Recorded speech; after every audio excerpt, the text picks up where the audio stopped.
My first response to Marianne was going to be to say trauma. And when I look at healing EBV for a person, it's so much more than just looking at the physical in order to heal it. So that's the problem, is when people just maybe look at diet, they're really only looking at it one-dimensionally. And there's so many interplays, mind, body, and soul.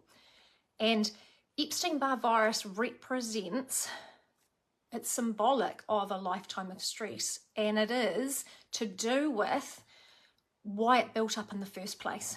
And that's usually a person's trauma, or it's their story, or it's, you know, the stressful periods in their life. So if you've watched that mini course, it talks about how sympathetic nervous system dominance is the reason why Epstein-Barr virus, it almost feeds off stress. And then Epstein-Barr virus compounds sympathetic nervous system's dominance again and again. So it's like they go hand in hand, and then it just compounds the stress within the body. And being stuck in that state means that we've lost our body's own natural abilities to heal and repair itself. So that's actually the pathway to all disease.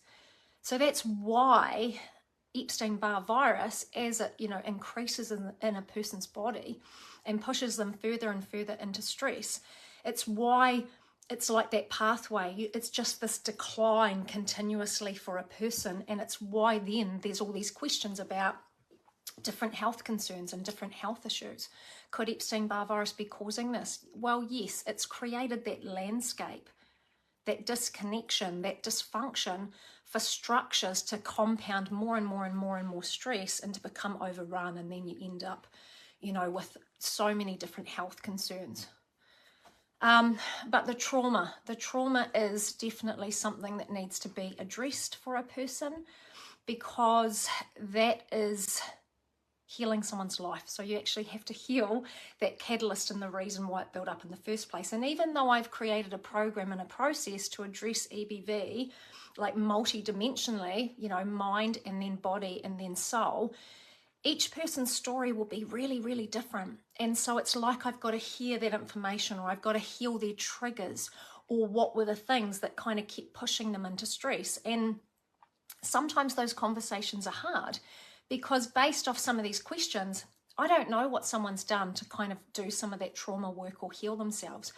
But also on that other note, you know, I have seen people that even, you know, healers in their own right that are amazing healers, or even people that have created modalities to heal trauma, and yet they still have struggled with actually reducing and actually, you know, dealing with EBV, because it's like you've got to look at it on all levels at the same time. But I would say, Marianne, I would say trauma.